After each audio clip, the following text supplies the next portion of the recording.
이제 많이 제가 적어왔죠. 성경 구절을. 예. 여기 보시면 이제 성물이라는 대표적인 예들을 성경에서 얘기한 것들이 있어요. 첫 번째는 제물 드리고, 두 번째는 11조, 세 번째는 첫 열매입니다. 그래서 성경에서 이거는 여호와의 성물이다라고 얘기하고 있는 부분들이에요. 그래서 한번 보겠습니다. 레위기 22장 14절 만일 누가 부지 중에 성물을 먹으면 그 성물에 그것의 5분의 1을 더하여 제사장에게 줄지니라. 예. 레위기 22장 14절에 이런 말씀이 있죠. 그러니까 모르고 먹은 거예요. 모르고 고기를 먹은 거예요. 근데 이 고기가 이제 그가 먹어서는 안 되는 고기였던 거예요. 화목제에 아까 화목제에 있었죠. 화목제에서 예를 들어 제사장의 흔드는 뒷다리랑 가슴, 앞가슴 이런 게 제사장의 몫이잖아요. 근데 그거를 일반인이 먹었어요. 그러면 성물을 범한 거죠. 화목제 고기, 다른 고기를 먹어야 되는데, 예. 쉽게 얘기하면 그런 거. 또 성소 안에 보면 진설병이 있어요. 12개의 떡덩어리를 놓잖아요. 근데 그거는 제사장들의 몫인데 그거를 일반인이 먹었어요. 다윗이 배고파서 먹은 얘기들도 있죠. 예. 하여튼 그런 걸 먹었을 때도 마찬가지 성물을 범한 거예요. 예. 그래서 이걸 먹으면 어떻게 하라고요? 그것의 5분의 1을 더해서 제사장한테 주라. 예. 하고 있습니다.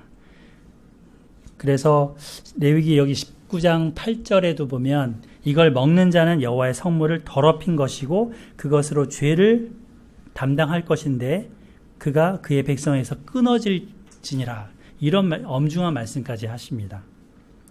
그 다음에 이제 두 번째가 뭐예요? 11조죠. 11조. 예. 10의 1조도 성물입니다. 그래서 레위기 27장, 우리 성경 구절 여기 써놓긴 했지만 한번 찾아보겠습니다. 레위기 27장 펼쳐보겠습니다. 30절. 네. 30절부터 이제 마지막 절까지가 이 11조에 대한 것입니다. 제가 한 절 읽고 여러분이 한 절 읽어주세요. 그리고 그 땅의 10분의 1, 곧 그 땅의 곡식이나 나무의 열매는 그 10분의 1은 여호와의 것이니 여호와의 성물이라.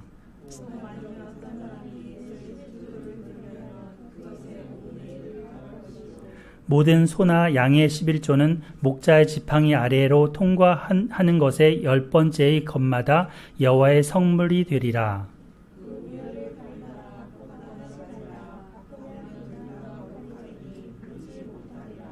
네, 이렇게 나오죠. 레위기 맨 마지막 장, 맨 마지막 부분이에요, 이게. 11조에 대한 게. 그죠?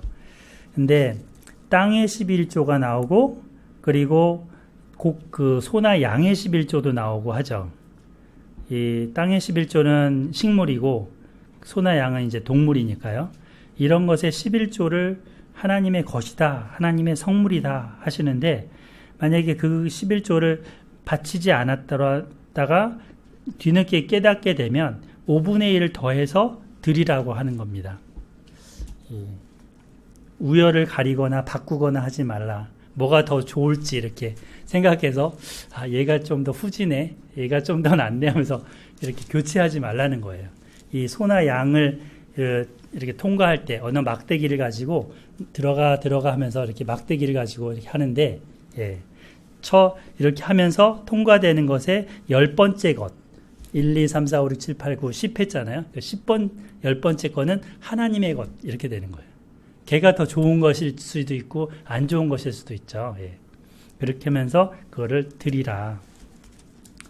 이 11조 부분을, 그래서 오늘날도 이제 보통 드리기도 하잖아요. 그래서 그 11조를 가지고 교회 운영을 하기도 하고 어려운 이웃들을 돌보는 구제로도 하기도 하고 이제 또 사역자에게 봉사하는데 사례비로 드리기도 하고 뭐 여러 가지 하기도 합니다. 근데 이 11조, 이 수입의 11조가 하나님의 것이다. 보통 수입을 내 수고와 노력으로 일했기 때문에 내 것이다 할 수 있잖아요. 근데 우리 자신이 주님의 피로 값주고 샀죠. 주님이 우리를 값주고 사셨죠. 우리가 가지고 있는 모든 게 하나님께로부터 왔거든요. 그래서 이 하나님이 주신 힘과 하나님이 주신 환경과 그리고 그 자리로 인해서 벌었다라는 것. 그래서 다 하나님의 것인데 다 드리는 게 맞는 것이지만 이 10의 1조를 드림으로 인해서 하나님의 것이라는 것을 내가 고백하는 표시인 거죠. 이 11조를 드린다는 것은. 그래서 이 11조를 드려야 되느냐 마느냐에 대해서 굉장히 논란이 많습니다. 목사님들 간에도. 예수님이 십자가에 다 값을 치르셨기 때문에 이제 드리는 거는 마땅치 않다. 오히려 드리는 게 잘못된 거다. 이렇게 가르치시는 분도 있고요. 아니다. 이게 11조 지금도 유효한 것이고 드리는 게 맞다. 이렇게 가르치시는 분도 계시고요. 우리 에스라하우스 노목사님 같은 경우는 지금 11조에 대해서 강의를 많이 하셨어요. 근데 거기 좀 들어보면 11조를 지금도 드리는 게 맞지만 10의 1조는 좀 과하다. 예. 왜냐? 우리 정부에 세금 내잖아요. 세금 내잖아요. 그죠? 근데 구약시대 때는 그 정교 일치 시대 때였기 때문에 그때 드린 게 다 세금 플러스라는 거예요. 그러니까 지금도 그렇게 교회에서 요구를 한다는 거는 너무 과한 것이다. 이 성도들에게 있어서 그런 얘기를 솔직하게 하십니다. 한번 들어볼 만하죠. 또 그렇게 참조할 만합니다. 어떤 분은 뭐 10의 2조를 드린다고도 하면서 하기도 하는데, 그래서 이제 11조에 대해서 많이 강조하는 분들이 쓰는 성경이 있습니다. 그게 어디예요? 말라기 3장이죠. 말라기 한번 3장 펼쳐보겠습니다. 이 말라기는요, 말라기를 읽는 독자가, 첫 번째 독자가 누구냐면 제사장들입니다. 제사장들. 지금으로 치면 사역자들인 거죠. 그들에게 하나님이 호통치시고 야단치시는 성경이 이 말라기입니다. 그런데 3장만 달랑 들고서 그거를 성도들한테 당신들이 도적질했다고 한다는 것은 어불성설입니다. 한번 보겠습니다. 자, 이 1장 6절 한번 보실까요? 1장 6절. 내 이름을 멸시하는 제사장들아, 나 만군의 여호와가 너희에게 이르기를 하면서 대상이 지금 누구예요? 제사장들이죠. 그리고 희생 제물을 너희가 바치는데 8절에 보면 정말 드려서는 안 될 것들을 드리고 있다라고 제사장들을 호통칩니다. 그거를 총독한테 드려보라. 그걸 총독이 받겠냐 하시면서 하시죠. 야단치시죠. 그리고 그 뒤에 나오시는 말씀을 2장을 보겠어요. 2장 1절. 너희 제사장들아. 또 2장도 누구한테 하는 얘기예요? 제사장들한테 하는 얘기죠. 이제 너희에게 이같이 명령하노라 하면서 어떤 말씀을 꺼내서요? 2장 5절에 레위와 세운 나의 언약은 생명과 평강의 언약이다. 곧 이 레위기를 들추시면서 제사장 너희들이 그 레위와 맺은 언약, 이 레위기대로 하지 않고 있다라는 얘기를 하십니다.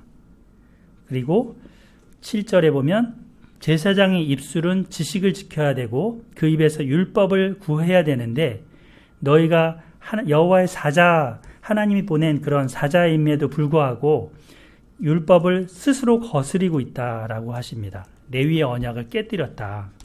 그러니까 지금 야단을 계속 누가 맡고 있는 거예요? 제사장들이 맡고 있는 거 맞죠? 이렇게 이어지면서 3장에 이 말씀들이 나오는 거예요. 3장 3절을 보실까요? 그는 은을 연단하여 깨끗하게 하는 자 같이 앉아서 레위 자손을 깨끗하게 하되, 레위 자손이 누구예요? 제사장들이죠. 지금 제사장들이 더러워졌다는 거예요. 그래서 그들이 이제 하나님이 다시 보낼 사자를 통해서 이들을 깨끗하게 할 것이다. 하나님이 나중에 보낸 사자가 누굽니까? 세례 요한이죠. 세례 요한이 회개하라 하시잖아요. 그래서 그들이 고치고 바뀌어야 된다 이렇게 말씀하십니다. 그러면서 7절부터 12절까지가 이 11조에 대한 말씀을 하고 계십니다. 그렇다면 이 11조에 대한 말씀, 이 말씀을 듣는 첫 번째 대상이 누굽니까? 제사장들인 거죠. 레위인들인 거죠. 그럼 왜 이 말씀을 하실까요? 하나님께 백성들이 11조를 가지고 와요. 그러면 그 11조를 착복하는 거예요. 자기가 자기 나름대로, 그러니까 자기 재산화하는 거죠. 하나님의 성전에 이 온전한 11조가 창고에 있어야 되는데 10절에 보면 그러지 않았던 거죠. 오늘날 그 교회 목회자들, 저도 이제 목회 지금 시작해서 목사 뭐 이렇게 안수 받을 거라 이제 빠져나갈 수 없는 그런 위치가 되는데, 목회자들이, 성도들이 그 아끼고 정말 하면서 드렸던 그 헌금을 모아서 땅 투기하고 어디다가 여러 가지 건물 세워갖고 비리를 저지르는 것들이 막 나오잖아요. 그래서 이런 부분들이 오히려 그 목회자들이 들어야 될 말씀인 거죠.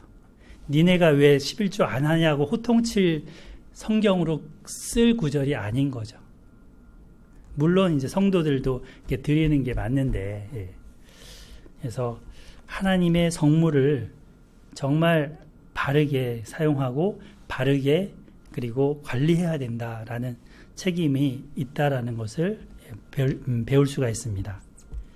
자, 그 다음에 이제 마지막으로 하나님의 성물이 뭐 있습니까? 첫 열매죠. 이 첫 열매는 느헤미야서 10장 35절에 나오죠. 예. 느헤미야서 10장 35절에 나오는데 읽어볼게요. 해마다 우리 토지 소산의 만물과 각종 과목의 첫 열매를 여호와의 전에 드리기로 하였고, 이렇게 나오죠. 첫 열매가 나옵니다. 그러니까 그 보통은 우리가 지금 추석 시기에는 가을에 나오는 열매들이 나옵니다. 포도도 나오고, 예, 또 뭐 고구마도 캐기도 하고, 그죠? 과일, 사과, 뭐 배, 그리고 이런 것들에서 많이 나오기 전에 처음 나오는 게 있어요. 첫 소산물, 처음.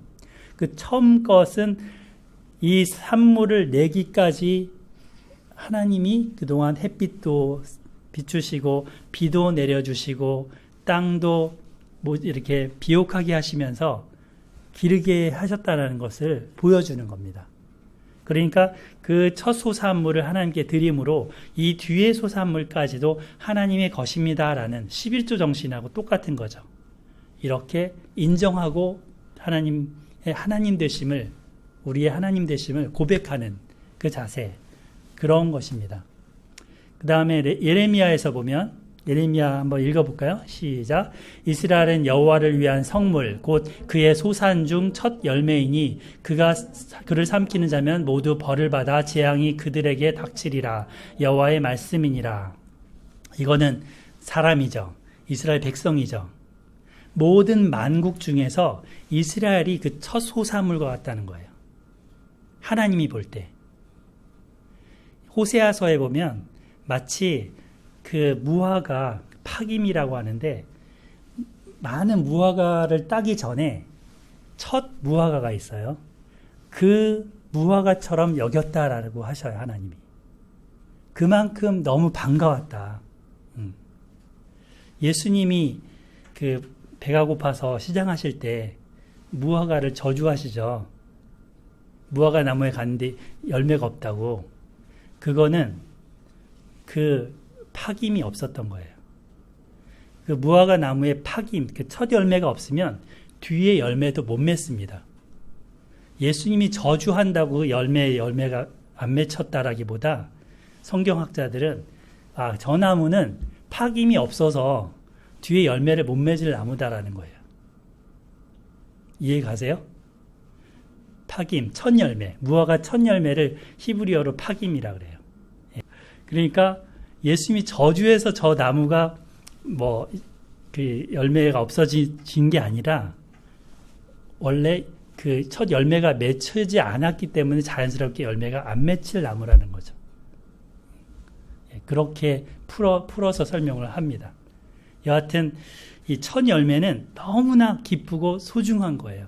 그리고 그 맛도 한참 배고플 때거든요. 그 전까지는 굉장히 시장하고 배고픈 기한을 보내게 돼요. 그러다가 이 무화과가부터 나오면서 이 시장하던 그런 배를 채우기도 하면서 여러 가지 산물들이 나오기 때문에 너무 행복한 거죠. 그런 마음으로 이 성물, 첫 열매를 대하였습니다. 직장에 처음 들어갔을 때 첫 열매 앞으로 계속 받을 거 아니에요. 그죠? 앞으로 매달 받잖아요. 첫 열매를 드리는 그런 신앙인들이 있습니다.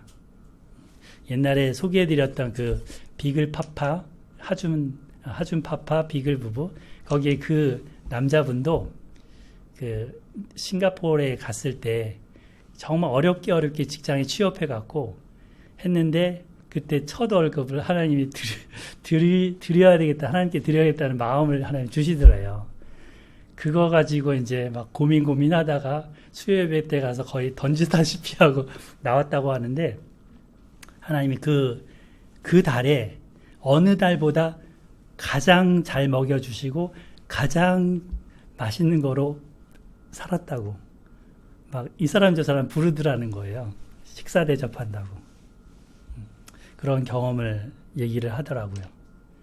하나님은 하여튼 그 우리가 이러한 11조 첫 열매 이것이 중요한 게 아니고 우리의 마음이 하나님께 얼마만큼 비중을 가는가, 그걸 보시는 거죠. 그런데 이런 부분들을 어겼다, 거스렸다 하면은 하나님이 이 속건제를 드리라고 하십니다. 속건제. 그 다음에 이제 사람에게 지은 그런 허물들이 있었죠. 사람에게 지은 허물들에서는 어떤 게 나왔었습니까? 5장으로 다시 한번 가볼까요? 6장으로 다시 한번 가볼까요? 거기 보면 6장 2절, 여호와께 신실하지 못하여 범죄하되 곧 이웃이 맡긴 물건이나 전당물을 속이거나 도둑질하거나 착취하고도 사실을 부인할 때, 어떤 분이 이제 예를 들어 여행을 잠시 갔다 오려고 하면서 돈주머니를, 통장을 잠깐 맡겨놨어요. 그리고 이제 돌아왔어. 내 맡겨놓은 것 좀 이제 찾으러 왔어. 이렇게 하니까 네가 언제 나한테 이거 맡겼어? 이렇게 얼굴을 정색을 하면서 하는 거죠. 이럴 경우 속이는 거죠. 맡긴 물건이나 전당물을 속이는 거죠. 또는 누구 다른 것을 훔치는 거. 그리고 훔쳤다는 것도 안 했다라고 속이는 거, 거짓말하는 거. 또 어떤 사람이 물건을 이렇게 잃어버렸는데 그걸 줍고도 자기는 줍지 않았다라고 하는 그 모든 것들, 그런 것들이 범죄죠. 이런 것을 범했고 또 그런 것들을 이제 알게 되기 전에 이 사람이 양심에 찔려서 자수하는 거예요. 내가 잘못했네. 내가 잠시 재물에 눈이 어두워서 사람을 속였네. 그래서 이제 그 사람한테 찾아가서 이거를 물건을 돌려주고 5분의 1을 더해서 돌려줘야 된다는 겁니다. 그러면 그 임자의 마음이, 그 가족 원래 주인의 마음이 조금 풀어지겠죠. 그죠? 예, 이런 방식의 그 속건제입니다. 보통 다음 페이지 보시면 이 자수에서 광명착자 이렇게 써놨는데 그 형법에도 저런 게 있어요. 발각되기 전에 자수하면 그 형을 감소시켜 줍니다. 그죠? 자수하면 광명이 있죠. 예. 물론 다 그런 건 아니에요. 어떤 정황을 봐가면서 합니다. 또 여기 보면은 자진납부하면, 뭔가 내가 교통 위반을 했어요. 이렇게 과속을 했어요. 그러면 딱 범칙금이 날라오잖아요. 그럼 그 납기일에 내면 3만 원. 근데 납기일을 넘어서면 4만 원. 이런 식의 범칙금이 있죠. 그러니까 이제 자신의 잘못을 바로 인정해주면 약간 디스카운트 이렇게 되는 거예요. 집에서도 자녀들한테 이렇게 하시나요? 너 솔직히 말해. 지금 인정하면 내가 내가 용서해 줄게. 그래서 그런데 계속 네가 안 했다라고 뻗팅기면 더 많이 맞을 줄 알아. 이렇게 나가는 거죠. 네. 우리 출애굽기 22장에서 이런 게 있었습니다.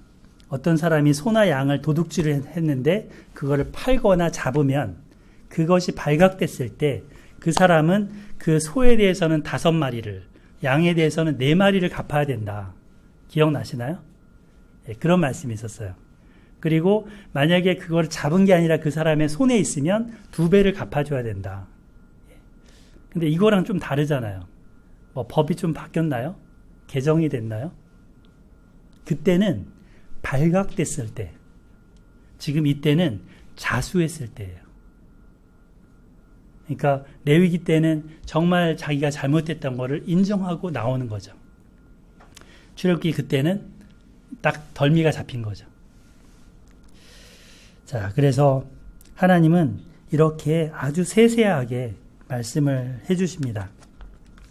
그렇다면 이 구약 성경에서 언제 이 속건제를 드렸는지 한번 살펴보면서 속건제가 드려지는 그 정황, 언제 이 속건제를 드려야 되는지가 이제 뭔지를 살펴볼 수 있습니다. 첫 번째는